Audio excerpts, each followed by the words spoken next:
Hey guys, what is up? It is No Help and welcome back to another video today. So in today's video, we're going to be doing the top 10 skills in old school RuneScape. This is going to be more focused toward Ironman accounts and maybe a little bit biased because some of these skills I really like a lot, but these are going to be the top 10 skills in old school RuneScape. They're also not going to be in any particular order. I don't want to put them in an order at all. But we're going to start it off with Slayer. Now, I think Slayer is one of the best skills in the entire game. There's so much to do with Slayer. There's so much learning with Slayer. And people like it because it's different all of the time. It includes combat and PvM. You can make a ton of money from it. The thing I really like about Slayer is it doesn't really seem like a grind like most skills where, I'll use woodcutting as an example. You're pretty much doing the exact same thing from all the ways from level 1 to 99. You're just switching up the trees, maybe the location. But with Slayer, it's totally different. You could be using magic, range, melee, and just going to different bosses, different creatures around the game, and getting to experience so much of the game. I think Slayer is honestly a 10 out of 10 skill. It is super fun, super engaging, and I have 99 and I continue to do Slayer. One of the very few skills that I continue to do after already maxing it out. Slayer also releases their own types of bosses in the game, which have unique drops that can really help Ironman accounts out, and overall Slayer is just so much fun. Okay, moving on to the next one, I'm going to say farming. I really like farming. It's a really great skill overall. Again, it's not a super grindy skill, right? You go and plant your crops and then you come back the next day or however long it takes to grow and then you harvest them, right? All you pretty much need to know with farming is the farming locations, the payments for trees, and make sure that you have the proper seeds and compost in order to do it. It's honestly a really relaxing skill. It's one of my favorite things to do right when I log into the game is do a nice little farm run, and then when I log out, as again, do another farm run.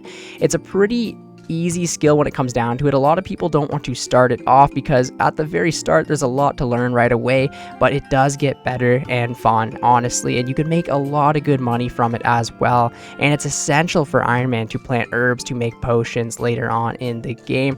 And also, a thing I really like about farming is it has the farming guild, which I think every skill honestly should have a guild, and the farming guild is one of the best ones. You can get farming contracts in there, and there's also a little farming boss that you can fight inside of the farming guild.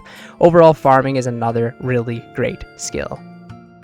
Okay, so the next one I'm going to say would be the magic skill. The magic has so many different things that you can do with it. First of all, there is 3 different spell books that you can use for magic, and you can use it for skilling or in combat as well, and also very utility. So you can teleport all around the game with magic. You can also boost certain things like boost your thieving experience, and also just use the spells in combat. There's so much variety with magic. I wouldn't say it's the most powerful combat style, but it's definitely up there. It can be a little bit expensive to train, but you can also make a ton of money at the same time while training magic. Overall, it's just such a useful skill to help yourself get around the game, kill certain creatures in the game, and overall, it's just a great combat skill. Also, when you're first starting out the game, magic is super strong for low levels in order to do some of the quests in the game. Yeah, I just really like magic. I want more content to happen with magic. It's just a great skill that you can kind of train with whatever you're doing, right? If you're skilling, you could maybe do some elking or casting some random spells. You always get passive magic experience from teleporting around the game, and then you can also use it at some bosses like Zulrah, and it's just super powerful. Now the next one is going to be range. I think range is personally my favorite combat style in the game. It's just very, very strong, and it doesn't take too much money as like magic, for example. Range is pretty much my go-to unless I can't range the creature, right? So I just really like range. We have things like the toxic blowpipe, which is just so satisfying to use in combat. And then we have things like the bofa and the twisted bow, which is extremely powerful weapons. Range is also really good because you can shoot creatures from super far away with the Bofa or Twisted Bow. It's just a really good skill, does a ton of damage, and it's not super expensive to use all of the time. I think by far range is my favorite combat style in the game. Unlike magic, range is a little weaker at the start, but eventually it becomes super strong in the end. Once you get the toxic blowpipe, it really changes things for range. And then obviously like the bofa and stuff just is incredible. One of my favorite weapons in the game. Okay, so for the next skill is going to be prayer. Now, prayer is honestly one of the most powerful skills in the entire game. With some simple prayers like protection prayers, you can pretty much take no damage from certain creatures around the game, which is super useful, especially at lower levels for finishing quests or killing bosses. Also, we have things like piety, and then we have rigor and augury, which can just increase your stats so much in combat. This is essential for bossing and raiding, and also even for PvP. Prayer is really strategic, and you can use it however you want to. It is a super expensive skill to train, and especially on an Ironman, it can take forever to get it to a very high level. But the good thing is most of the useful prayers you unlock at very low levels, right? Even up to piety, you unlock it at level 70 only. If you think about it, pretty much most of the bosses in the game wouldn't really even be an option if we didn't have the prayer skill. It's just super useful and brings so much mechanics into the game, and honestly prayer is a really great skill. It doesn't take too long to get yourself up to like level 70 for example, and then you can just slowly passively train it over time. Jagex has been doing some really good updates on helping us train prayer, like the ashes and stuff like that. So there's a lot of different ways we can train prayer in the game now. You can be risky, go to the wilderness and get 50% more for your bones, or you could just bury them or use the ashes, or there's always the classic gilded altar. But prayer is super essential for the game to work for bossing and PvM anyways. If it didn't, I think the game would be pretty boring if we didn't have prayer. Okay, for the next skill, it is going to be construction. Getting access to the maxed player-owned house is super important and can really save you so much time. It's really amazing. So in the player-owned house, you can build things that will just really help you around the game. We have things like the portal nexus, which will allow me to teleport pretty much anywhere in the game with one click of a button. You can get an unlimited dig site pendant, an unlimited Xerix talisman, which you can just teleport anywhere right from, you go to your house instantly right to here. We have things like the rejuvenation pool, which when you sip this, it will restore all of your stats. Really good for after bossing trips. We can build a tree fairy ring and a tree spirit right from your house, so you have access to both of these right from your house, which is just insane. Just getting around the game is so much easier with the construction skill.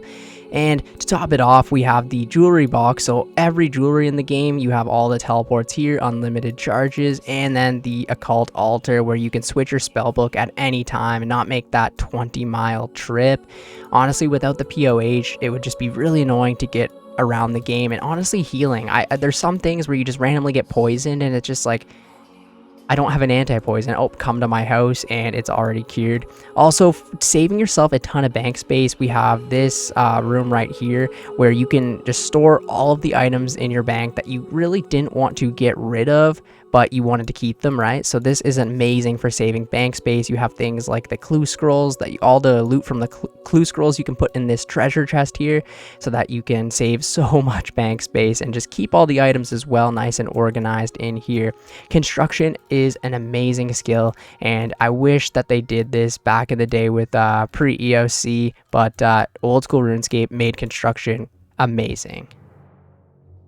Okay, so the next skill is going to be herb lore. Now, herb lore is a great skill which you can make potions in order to help yourself with plenty of things around the game, all the way from a stamina potion which will allow you to run farther and restore your energy, all the way to things like a super combat potion which will boost your stats, which will make you hit higher and have better defense in combat. There's so many different potions around the game, and without the herb lore skill, it would really make combat a lot more boring and a lot more frustrating. Imagine the game without prayer potions. Like, what would we do, right? This is why I think prayer is a little more important maybe than herb lore, but they're on this list. It's the same thing. Herb lore is super important to just make the game so much better. Okay, so the next one is going to be fishing. Now, fishing is really good for low-level Ironman account to get food. Without fishing, it would be really difficult to actually heal and then train combat and Slayer, right? And also with fishing comes the next one, which is cooking, right? So with fishing and cooking, you can get yourself food and then take this into PVM and combat, right? Imagine the game without food or being able to heal. I guess we would have Ceradome and Bruise, but you don't unlock those till level 82 Herblore. So without fishing and cooking, we really couldn't train combat, right? So it's a very important skill. Fishing is a little bit slower, but there are some fun ways to train it, like Temporis. And then we also have, my favorite way of training fishing is what I'm doing right here is fishing Karambwans, right? You can stack these up in the bank and there's some pretty good food. And then cooking is an extremely fast skill that can be trained in so many different ways, but I just trained cooking on all the fish that I gathered throughout the game. Also, I set the Kingdom of Miscellanea up to gather me some extra things like some tuna and swordfish. And also with my PVM journeys, I gathered a ton of grapes from Zalra, which just made cooking a breeze. I currently have 34 million cooking experience just because it's a skill that I really like to AFK while I'm editing videos or watching movies. I really like fishing and I really like cooking. Okay, so for the last skill on the list, I'm going to be combining it into four technically different skills, HP, attack, strength, and defense. I'm just going to be calling it melee because if you think about it, training attack, defense, and strength is pretty much the same thing unless you're going for some crazy account build like a peer or something. There's really no difference, right, between training strength and attack and defense. So I'm just going to be calling it the melee skill, right? Without melee, it would make PVMing and bossing so much more difficult and annoying. There are some other skills that I really wanted to throw on this list, like some runner-ups would be agility, which is super useful to get through agility obstacles and keep your run energy. We also have rune crafting, which makes runes in the game. So I guess without rune crafting, magic would be nearly impossible. There's too many skills that are super important on this game to throw all into a list. But yeah, these are my top 10 favorite skills, or I would say the best skills in the game. If you have any different ones that I maybe forgot or left out, make sure to comment them down below. I always appreciate that as always. Thank you guys so much for watching, and I will catch you in the next one. See ya later.